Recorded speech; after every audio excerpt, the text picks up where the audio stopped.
तो दोस्तों, क्योंकि सांस भी कभी बहू थी के आज के एपिसोड की शुरुआत तुलसी के दमदार स्पीच से होती है, जहां वो कह रही होती है कि दुनिया चाहे कितनी भी तेज रफ्तार से क्यों ना दौड़ रही हो, लेकिन वक्त और उसकी असली खूबसूरती को सिर्फ उनके कारीगर ही दुनिया तक पहुंचा सकते हैं। वो जज और दर्शकों से अपील करती है कि अगर वे तेज भागती दुनिया में अपनी संस्कृति और धरोहर को जिंदा रखना चाहते हैं तो एक बार उन जैसे हाथ के कारीगरों पर भरोसा जरूर करें। फिर तुलसी वादा करती है कि वे किसी को निराश नहीं करेंगे। इसके बाद तुलसी की स्पीच खत्म होते ही हॉल तालियों से गूंज उठता है और मिहिर भी पूरे उत्साह से ताली बजाता है। ये देखकर नैना भड़क जाती है और उसको टोकती है कि वो अपने कंपटीटर के लिए ताली क्यों बजा रहा है। तो मिहिर उसको शांत करते हुए कहता है, इसे स्पोर्ट्समैनशिप कहते हैं। वो समझाता है कि ये सिर्फ काम है, कोई वर्ल्ड वॉर नहीं, इसलिए अच्छी बात पर ताली बजाने में कोई हर्ज नहीं। इसके बाद विनर अनाउंस करने के लिए नवीन मर्चेंट स्टेज पर आते हैं। वे बताते हैं कि एक ब्रांड की मेहनत और सोच ने उनका दिल जीत लिया है। उन्होंने देश की कला और महिलाओं को आगे बढ़ाने वाली काबिलियत को सराहा है। नवीन मर्चेंट खुद को याद करते हुए कहते हैं कि वे भी कभी शून्य पर थे और उन्हें भी किसी ने मौका दिया था, इसलिए वे मौके की अहमियत समझते हैं। फिर आखिर में वे विजेता का ऐलान करते हैं और विजेता होता है बंधेज कोऑपरेटिव बिजनेस। तो इधर तुलसी और उसकी टीम ये सुनकर खुशी से झूम उठती है। तुलसी को यकीन नहीं होता कि वो जीत गई है। इधर अंगद उसे बधाई देता है और तुलसी खुशी से अपनी लड़कियों को गले लगाती हुई नजर आती है। इसके बाद इधर तुलसी की जीत पर मिहिर के मुंह से खुशी में वाव निकल जाता है, लेकिन नैना के घूरने पर वो तुरंत अपना सुर बदल लेता है। वो नाटक करता है कि नवीन मर्चेंट का फैसला कितना बेकार है और नैना ने कितना अच्छा बोला था। वो कहता है कि मशीन के बिना ये छोटी सी कंपनी इतना बड़ा ऑर्डर कैसे पूरा करेगी और आखिर में उन्हें वीरानी इंडस्ट्रीज के पास ही आना पड़ेगा। लेकिन फिलहाल हार का गम न झेल पाने का बहाना बनाकर मिहिर वहां से चला जाता है। दूसरी तरफ तुलसी और उसकी टीम अपनी जीत का जश्न मनाते हैं और कृष्ण कन्हैया लाल की जय के जयकारे लगाते हैं। इसके बाद मिताली इधर नैना से पूछती है कि ये लोग कैसे जीत गए, जिस पर नैना उसे स्टूपिड सवाल पूछने के लिए डांटती है। दूसरी तरफ तुलसी और उसकी पूरी टीम ट्रॉफी के साथ खुशियां मना रहे होते हैं। इधर अंगद जुहू बीच पर पाव भाजी और पानी पूरी की पार्टी देने का ऐलान करता है, जिससे लड़कियां खुश हो जाती हैं। फिर तुलसी परी को वहां देखकर उसके पास जाती है और परी उसे गले लगाकर बधाई देती हुई नजर आती है। फिर तुलसी परी का हालचाल पूछती है और परी उसे आश्वस्त करती है कि वो ठीक है।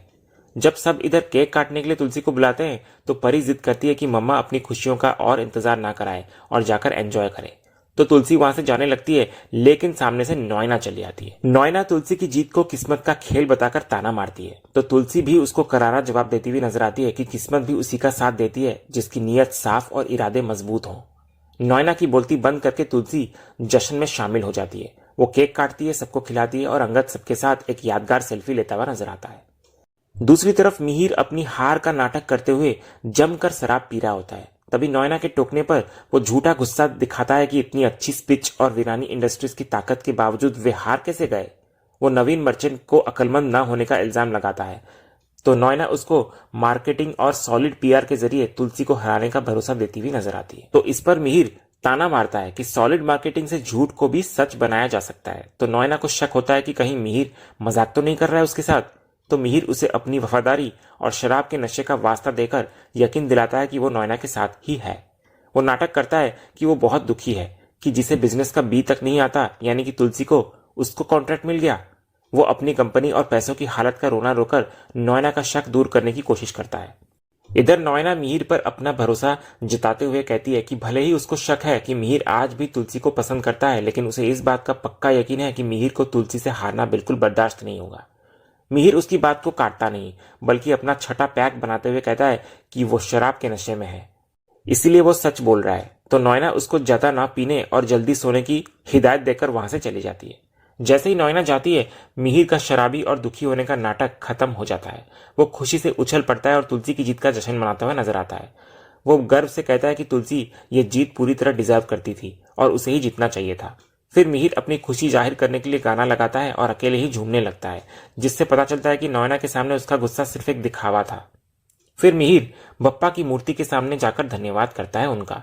वो खुलासा करता है कि ग्लास में शराब नहीं बल्कि अजवाइन का पानी था, क्योंकि तुलसी की जीत की खुशी में उसने खाना ज्यादा खा लिया था, इसलिए एसिडिटी से बचने के लिए उसने ये इंतजाम पहले ही कर लिया था और ये नुस्खा भी तुलसी का ही दिया हुआ था। वो बप्पा का शुक्रिया अदा करता है और दोबारा मस्ती में नाचने लगता है। एपिसोड के अगले हिस्से में एक प्यारा पारिवारिक मिलन देखने को मिलता है। परी अपनी बेटी गरिमा के साथ तुलसी के पास आई हुई होती है। इधर वृंदा बच्चों के लिए पूरन पोली लाती है और गरिमा को अपने हाथों से खिलाती है।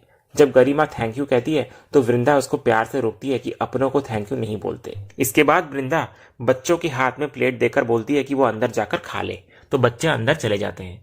इसके बाद वृंदा परी को भी पूरन पोली देती है और वृंदा के थैंक यू भाभी कहने पर उसे भी थैंक यू बोलने से मना कर देती है वृंदा। इसके बाद तुलसी परी का हालचाल पूछती है कि वो कैसी है, तो परी कहती है वो बिल्कुल ठीक है। इसके बाद परी तुलसी को बताती है कि सूरत से वापसी के बाद मिहिर का रवैया एकदम बदल गया है। वो हैरान होकर कहती है कि पापा ने 6 साल में पहली बार उसके लिए स्टैंड लिया और उसे रणविजय के खिलाफ खड़े होने की हिम्मत दी। इधर परी मानती है कि रणविजय एक बहुत बुरा इंसान है और उसका फैसला गलत था। तभी अंगद अपने पुराने गुस्से में कहता है कि देर से ही सही, कम से कम उसे अपनी गलती का एहसास तो हुआ। वो याद दिलाता है कि माँ ने उसे समझाने की कितनी कोशिश की थी, लेकिन वो प्यार में अंधी हो गई थी। तभी वृंदा अंगद को टोकती है, लेकिन परी अपनी गलती मान लेती है और कहती है अंगद भैया सही कह रहे हैं, उसने माँ की बात ना मानकर बहुत बड़ी गलती की। इतना कहकर वो तुलसी से दोबारा माफी मांगती है। जब अंगद इधर कहता है कि ये माफी अब बहुत लेट हो गई है, तो तुलसी अंगद को सख्ती से रोक देती है। फिर वो परी से कहती है कि ये वक्त किसी को नीचा दिखाने या मैं सही तुम गलत साबित करने का नहीं है। तुलसी परी को समझाती है कि तलाक का फैसला मुश्किल जरूर है, लेकिन यह लड़ाई अब सिर्फ उसकी नहीं बल्कि उसकी बेटी गरिमा की भी है। तुलसी याद दिलाती है कि कैसे रणविजय का फोन आते ही वो नन्ही बच्ची सहम जाती है, इसलिए परी को अपनी बेटी के भविष्य के लिए ये कदम उठाना ही होगा। वो फिर कहती है कि नन्ही गरिमा को अपने माँ बाप के रिश्ते की कड़वी सच्चाई पता है, तो तुलसी नहीं चाहती कि गरिमा इस गलत सोच के साथ बड़ी हो कि शादी में औरतों का पीटना आम बात है।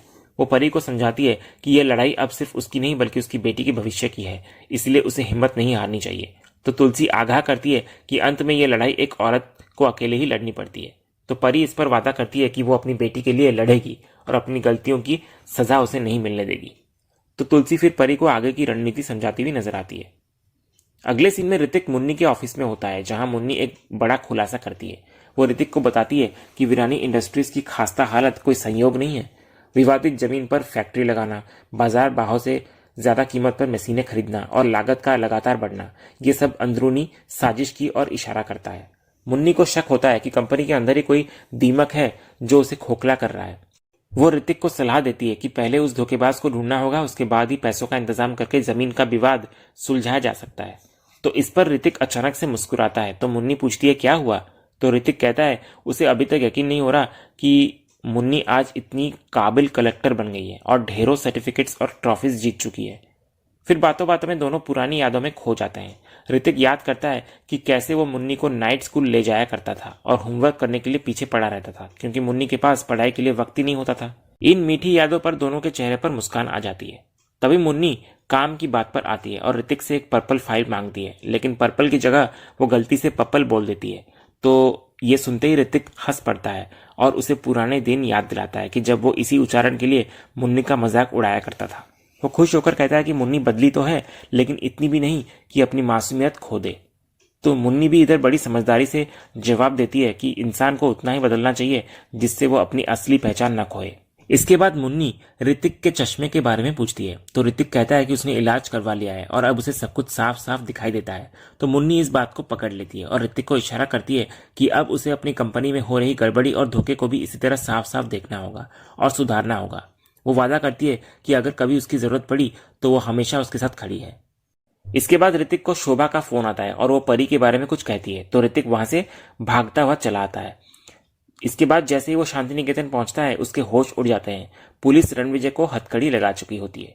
इधर रणविजय पुलिस वालों से बहस कर रहा होता है कि उन्हें कोई गलतफहमी हुई है, उसने कुछ नहीं किया, लेकिन इंस्पेक्टर उसे चुप करा देता है और कहता है कि किसी और ने नहीं बल्कि उसकी अपनी पत्नी परी ने उसके खिलाफ घरेलू हिंसा की शिकायत दर्ज कराई है। फिर पुलिस रणविजय को घसीटते हुए वहां से ले जाती है और जाते जाते रणविजय परी को धमकी देता है कि उसने ये ठीक नहीं किया और वो उसे छोड़ेगा नहीं। इसके बाद रणविजय के जेल जाते ही परी कांपते हाथों से तुलसी को फोन लगाती है। वो बताती है कि उसने माँ की सलाह मानी और रणविजय को अरेस्ट करवा लिया। तो तुलसी परी को हिम्मत देती है। वो कहती है कि वो समझ सकती है कि अपने ही पति के खिलाफ ये पहला कदम उठाना कितना मुश्किल होता है, लेकिन अब जब उसने शुरुआत कर ही दी है तो पीछे मुड़कर नहीं देखना है उसे। तुलसी उसको याद दिलाती है कि यह लड़ाई अब सिर्फ उसकी नहीं बल्कि उसकी बेटी गरिमा के सुरक्षित भविष्य की है। वो वादा करती है कि वो हर हाल में परी के साथ खड़ी है। इधर परी फिर अपने माँ के शब्दों से ताकत पाकर कहती है कि जब तक उसकी मम्मा उसके साथ है वो हार नहीं मानेगी, लेकिन यह सारी बातचीत दूर खड़ी नैना सुन लेती है। इसके बाद अंत में मिहिर और ऋतिक परी को संभालते हैं और उसको एहसास दिलाते हैं कि उसका परिवार उसके साथ है। और इसी सीन के साथ ही आज का ये एपिसोड यहीं खत्म होता है। तो दोस्तों, आज का ये वीडियो आपको कैसा लगा कमेंट के माध्यम से हमें जरूर बताएं, और कमेंट में हाइप करना भी मत भूलिएगा, और वीडियो को लाइक शेयर सब्सक्राइब करना भी मत भूलिएगा, ताकि ऐसे ही रोज लेटेस्ट एपिसोड के अपडेट्स आप हमारे इस चैनल पर पा सकें। तो मिलते हैं हम एक नए एपिसोड के रिव्यू में, तब तक के लिए नमस्कार।